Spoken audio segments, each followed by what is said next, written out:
এদিকে শিশু রামিসা ধর্ষণ এবং হত্যার দ্রুত বিচার চেয়ে আজও সারা দেশে মানববন্ধন এবং প্রতিবাদ সমাবেশ হয়েছে। এ সময় ধর্ষক ও খুনির সর্বোচ্চ শাস্তির দাবি জানান সর্বস্তরের সাধারণ মানুষ।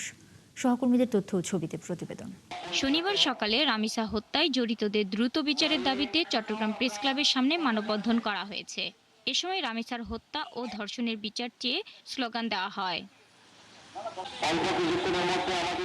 বক্তারা বলেন, এমন নৃশংসতা যেন পুনরাবৃত্তি না হয়, সেজন্য অপরাধীদের দ্রুত আইনের আওতায় এনে সর্বোচ্চ শাস্তি নিশ্চিত করতে হবে।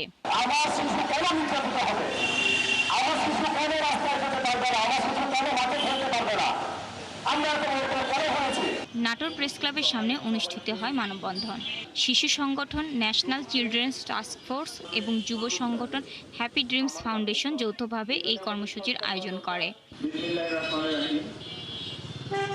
জামালপুর শহরের দয়াময়ী মোড়ে শিশু রামিসা হত্যাকাণ্ড সহ নারী ও শিশু ধর্ষণ এবং নির্যাতনকারীদের দৃষ্টান্তমূলক শাস্তির দাবিতে ঘণ্টাব্যাপী মানববন্ধন করা হয়।